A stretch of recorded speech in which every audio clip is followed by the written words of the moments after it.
So hey guys, welcome back to my channel. और आज का वीडियो हमारे लिए काफ़ी इंपॉर्टेंट होने वाला है क्योंकि आज हम ऐसे टॉप 30 जीके के क्वेश्चन देखेंगे जो रेलवे के एग्ज़ाम में पूछे जा चुके हैं। सो ये और भी अलग एग्ज़ाम में पूछे जा सकते हैं, जैसे सीआरपीएफ, एसएससी, यूपी पुलिस, जो भी हम पेपर देते हैं कॉम्पिटिटिव के, वो पेपर में ये सवाल पूछे जा सकते हैं क्योंकि ये रिपीटेड प्रश्न है। सो आज हम ऐसे ही टॉप 30 क्वेश्चंस के प्रैक्टिस करेंगे, उनके आंसर्स देखेंगे ताकि अगर ये क्वेश्चन रिपीट होते हैं तो हमें इसका आंसर पता और हम सही आंसर दे सके।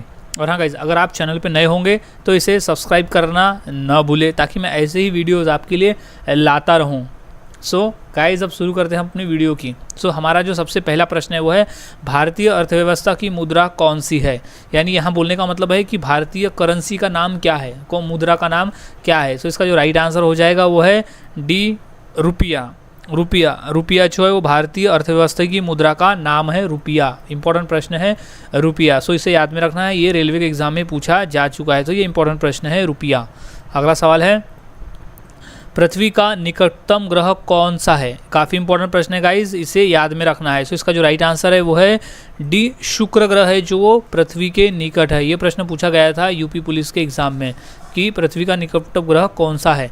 इसका जो राइट आंसर है वो है डी, शुक्र ग्रह जो पृथ्वी के निकट है। अगला सवाल है, भारतीय राष्ट्रीय कांग्रेस की स्थापना कब हुई थी।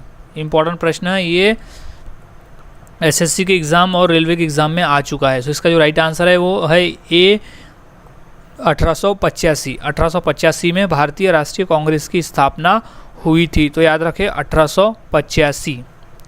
अगला सवाल है, अशोक चक्र में कितनी तीलियाँ होती है। ये सवाल बेसिक है लेकिन ये सवाल 2 से 3 बार पूछा गया है, ये भी इंपॉर्टेंट की श्रेणी में आता है। इसका जो राइट आंसर है वो है बी, 24। अशोक चक्र में 24 तीलियाँ होती है, 24। अगला सवाल है, क्रिकेट का जन्मदाता कौन से देश को कहा जाता है। काफ़ी इंपॉर्टेंट प्रश्न है, याद में रखना है, ये यूपी पुलिस के एग्ज़ाम में आ चुका है। इसका जो सही आंसर है वो है ए, इंग्लैंड देश में शुरुआत हुई थी क्रिकेट खेलने की, तो उसे क्रिकेट का जन्मदाता कहा जाता है, इंग्लैंड। अगला सवाल है, इलेक्ट्रॉनिक नगर के नाम से किस शहर को जाना जाता है। इलेक्ट्रिक नगर के नाम से भारत के वो कौन से शहर को जाना जाता है। इंपॉर्टेंट प्रश्न है, यूपी पुलिस के एग्ज़ाम में ये प्रश्न आ चुका है। याद में रखें, इसका जो राइट आंसर हो जाएगा वो है बी, बेंगलुरु को इलेक्ट्रॉनिक नगर नाम से भी जाना जाता है, इलेक्ट्रॉनिक नगर नाम से भी इसे जाना जाता है, बेंगलुरु को। अगला सवाल है, अमेरिका की खोज किसने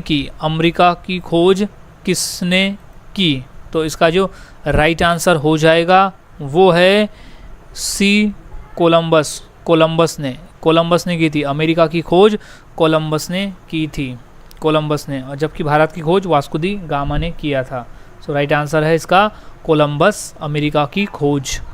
अगला सवाल है, ओजोन परत कहाँ पाई जाती है। काफ़ी इंपॉर्टेंट प्रश्न है ये, इसे ध्यान में रखना है। इसका जो राइट आंसर हो जाएगा वो है ऑप्शन डी, समताप मंडल में ओजोन परत पाई जाती है, समताप मंडल में ओजोन परत पाई जाती है।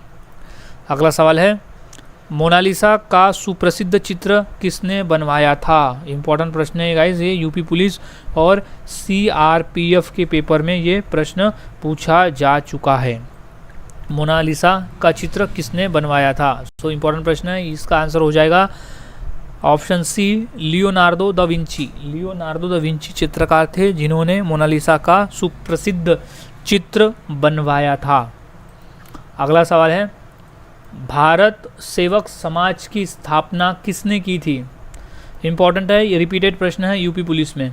इसका जो राइट आंसर हो जाएगा वो है ऑप्शन बी, गोपाल कृष्ण गोखले ने भारत सेवक समाज की स्थापना की थी, गोपाल कृष्ण गोखले। अगला सवाल है, मानव शरीर में कुल कितनी हड्डियां होती है। इंपॉर्टेंट प्रश्न है, ये प्रश्न रिपीटेड है, ये प्रश्न एसएससी, सीजीएल में और रेलवे के पेपर में 2 बार पूछा जा चुका है। इसका जो राइट आंसर है वो है 206। मानव शरीर में कुल 206 हड्डियाँ होती है।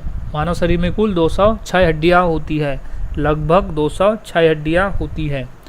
अगला सवाल है, शांति घाटी किस राज्य में स्थित है? इंपॉर्टेंट प्रश्न है, यूपी पुलिस के एग्जाम में ये 2 बार पूछा जा चुका है। शांति घाटी स्थित है केरल में, केरल राज्य में शांति घाटी स्थापित है। शांति घाटी जो है वो केरल राज्य में है, शांत घाटी या शांत घाटी।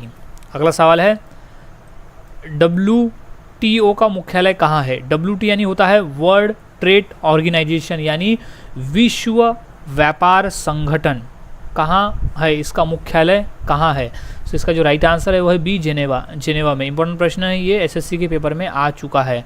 सो जेनेवा में है वो WTO यानी वर्ल्ड ट्रेड ऑर्गेनाइजेशन, विश्व व्यापार संगठन। अगला सवाल है, नेहरू ट्रॉफी किस खेल से संबंधित है?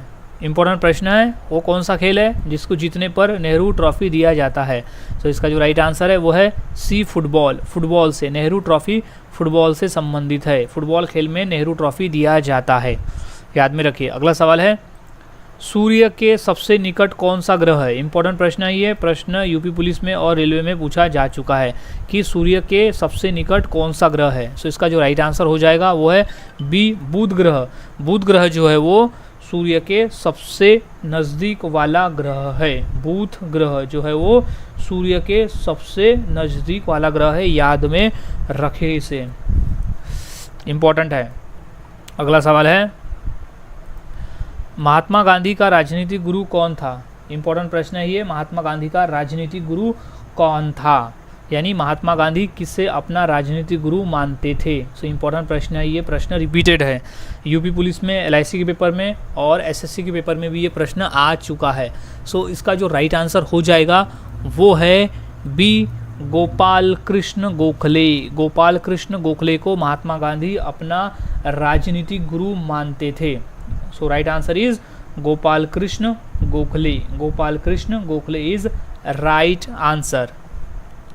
अगला सवाल, भारतीय जीवन बीमा किसके अंतर्गत आती है, यानी उसे कौन संचालित करता है? सो भारतीय जीवन बीमा निगम जो आती है वो आती है ऑप्शन ए, केंद्र सरकार। इंपॉर्टेंट प्रश्न है ये, एलआईसी के पेपर में आ चुका है। सो इम्पॉर्टेंट है ये कि भारतीय जीवन बीमा जो है वो केंद्र सरकार के अंतर्गत आती है, केंद्र सरकार उसे संचालित करता है, यानी उसकी जो पूरा देखरेख है वो केंद्र सरकार ही करता है। अगला सवाल है, भारतीय जीवन बीमा निगम का मुख्यालय कहाँ है? इंपॉर्टेंट प्रश्न है, ये भी पेपर में आ चुका है, आरआरबी के पेपर में, रेलवे के पेपर में आ चुका है। सो इसका जो राइट आंसर है वो है बी, मुंबई में। मुंबई भारतीय जीवन बीमा निगम का मुख्यालय है मुंबई में। इंपॉर्टेंट प्रश्न है, याद रखें, भारतीय जीवन बीमा का जो मुख्यालय है वो मुंबई में है।